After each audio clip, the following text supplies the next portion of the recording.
प्यारे दोस्तों, एक लड़का कब्रिस्तान के पास से गुजर रहा था। अचानक उसे कब्रिस्तान से कुत्तों की भौंकने की आवाज आने लगी।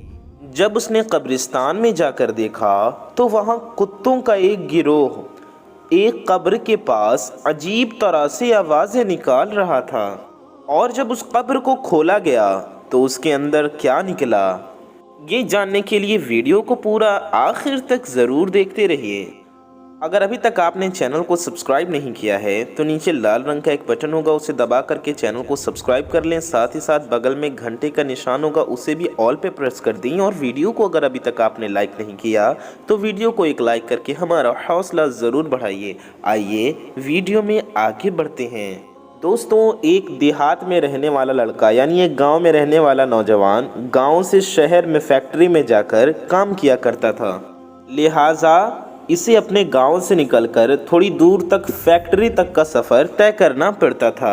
ये नौजवान किसी गाड़ी या सवारी का सहारा नहीं लेता था, बल्कि रोज़ाना पैदल ही अपने काम पर जाया करता था। और उस लड़के का ये कहना था कि रोज़ाना पैदल चलकर जाने से मेरी वर्जिश यानी एक्सरसाइज भी हो जाती है और मैं अपने आप को फिट महसूस करता हूँ, क्योंकि इसका गुज़र गांव के खेतों और हरियाली में से होता था तो ये खुद को इंतहाई ताज़ा महसूस करता। गांव से बाहर जाने पर एक कब्रिस्तान भी मौजूद था। ये लड़का रोज़ाना जब वहां से गुज़रता तो कब्र वालों को सलाम करता और उनके लिए मग़फ़िरत की दुआ भी करता। लेकिन दोस्तों, तकरीबन पिछले 3 दिन से इसके साथ एक अजीबो-गरीब वाक़या पेश आ रहा था और इसे समझ में नहीं आ रहा था कि इस मामले की क्या वजह है, ऐसा क्यों हो रहा है। वो नौजवान ये सोच रहा था कि यहाँ से गुजरते हुए तो मुझे तकरीबन 10 साल हो गए हैं, लेकिन मेरे साथ आज तक तो ऐसा कभी नहीं हुआ। आखिर उसके साथ हो क्या रहा था? प्यारे दोस्तों, असल में उसके साथ हो कुछ यूँ रहा था कि जब भी वो शहर जाने के लिए, फैक्ट्री जाने के लिए चलता और उसका गुज़र कब्रिस्तान के पास से होता तो उस कब्रिस्तान के अंदर से कुत्तों की भौंकने की तेज़ आवाज़ें आया करती थीं।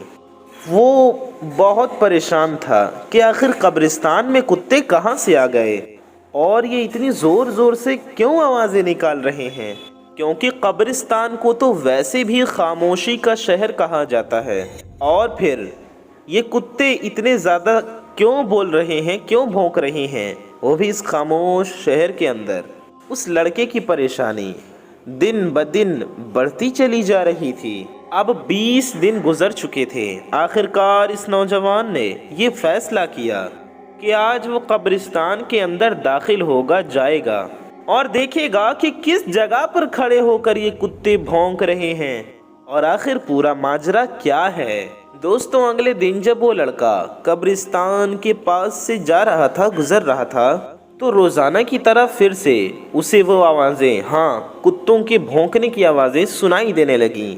जैसे ही वो शख्स कब्रिस्तान में दाखिल हुआ तो उसने देखा कि कुछ दिन पहले जिसकी मौत हुई थी उसी के कब्र पर ये कुत्ते भौंक रहे हैं। कुत्तों का ये गिरोह अजीब आवाज़ें निकाल रहा है। वो बहुत परेशान हुआ और कहने लगा कि अभी कुछ ही दिन पहले ही तो ये कब्र तैयार हुई और आखिर क्या मामला हुआ कि कुत्ते इसकी कब्र के पास खड़े होकर भौंक रहे हैं। उसने जब ये कुछ देखा तो उसने फैसला कर लिया कि आज शाम को वो गांव के पंचायत के पास जाकर सब माजरा बताएगा कि अभी कुछ दिन पहले जो शख्स इस दुनिया से चला गया था उसकी कब्र पर कुत्ते भौंक रहे हैं। लिहाजा जब शाम को वो अपने काम से फारिग होकर, फ्री होकर अपने घर आया तो उसने सारा हाल गांव वालों के सामने बयान कर दिया, बता दिया। अब गांव के पंचायत में उलमा और अहले इल्म ने ये फैसला किया कि इसकी कब्र कुशाई की जाए, कि इसकी कब्र को खोदा जाए और देखा जाए कि आखिर मामला क्या है। लेकिन कब्र को खोदने से पहले गांव वालों ने उस मैयत के घर वालों से इजाज़त लेना मुनासिब समझा। चुनाचे ये लोग उसके घर पहुँचे और सारा हाल उन्होंने घर वालों को बताया। उस शख्स के भाई ने कहा, अगर आप ये देखना चाहते हैं کہ اندر معاملہ کیا ہے تو ہماری جانب سے، ہماری طرف سے آپ کو اجازت ہے، لیکن آپ خود اکیلے جا کر اس قبر کو کھود کر دیکھ سکتے ہیں، ہم آپ کے ساتھ نہیں جائیں گے۔ دوستوں، لوگوں کے لیے بہت حیرت کی بات تھی، سب حیران ہو گئے کہ ایک بھائی کی قبر کھودی جائے اور دوسرا بھائی کہے کہ میں وہاں موجود نہ رہوں گا، اس کا بھائی وہاں موجود نہ ہو۔ لیکن لوگوں نے اس بات پر زیادہ غور کرنے کے بجائے یہ سوچا کہ پہلے قبر کو کھود کر دیکھ لیا جائے کہ آخر معاملہ کیا ہے۔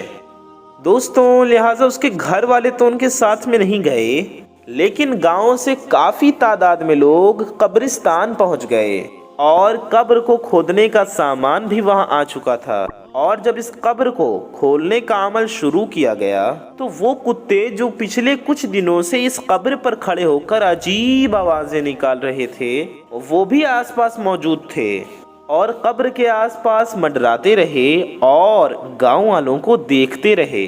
اور جیسے ہی قبر کو کھولا گیا، ایسا خوفناک منظر سامنے آ گیا کہ جس نے سب کے ہوش اڑا دیے، کیونکہ جیسے ہی قبر کی مٹی کو ہٹایا گیا اور مٹی کے نیچے سے تختے ہٹائے گئے تو دیکھا کہ اس قبر کے مردے کو جانور بری طرح سے کھا رہے ہیں۔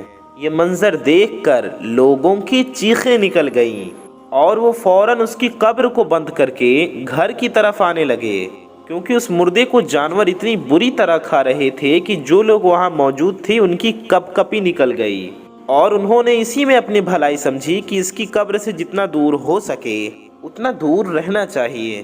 لیکن دوستوں، دماغ میں سوال یہ آتا ہے کہ آخر اس کا ایسا کون سا گناہ تھا کہ اس کی قبر میں اتنا خوفناک عذاب ہو رہا تھا؟ دوستوں، اب یہ بات جاننے کے لیے گاؤں والے دوبارہ اکٹھا ہوئے اور اس شخص کے گھر دوبارہ پہنچے اور پوچھا کہ تمہارے بھائی نے آخر ایسا کیا کیا تھا جس کی وجہ سے اس کے اوپر اتنا سخت عذاب نازل ہو رہا ہے؟ ابھی اس کا انتقال ہوئے کچھ ہی دن گزرے ہیں کہ قبر میں جانور اتنی بری طرح سے اسے کھا رہے تھے۔ اس میت کا بھائی کہنے لگا، اس کے بھائی نے کہا، میں جانتا تھا کہ اگر آپ قبر کو کھولیں گے تو آپ کی آنکھوں کے سامنے ایسا ہی کچھ منظر نظر آئے گا، اس ہی لیے میں نے آپ کے ساتھ جانے سے انکار کر دیا تھا، کیونکہ میں اس کی وجہ جانتا ہوں۔ لوگوں نے سوال کیا، بتاؤ آخر اس کی وجہ کیا ہے؟ تو اس کے بھائی نے کہا کہ میرا بھائی کوئی شریف آدمی نہیں تھا، وہ دراصل ایک شرابی آدمی تھا جو کہ سارا دن شراب کے نشے میں پڑا رہتا تھا۔ نہ تو اسے گھر کی پرواہ تھی اور نہ ہی گھر والوں کی۔ اس کی زندگی کا مقصد صرف اور صرف عیاشی کرنا تھا، اور وہ شراب پی کر اپنے رشتوں کے معنی بھی بھول جاتا تھا، یہاں تک کہ وہ ہماری ماں کو گالیاں دیتا تھا اور باپ کے ساتھ بھی لڑائی جھگڑے کرتا تھا، اور جب اسے شراب پینے کے لیے پیسے نہیں ملتے تھے تو وہ ایسے بدترین گناہ کرتا تھا جس کے بارے میں آپ کے سامنے بیان بھی نہیں کر سکتا۔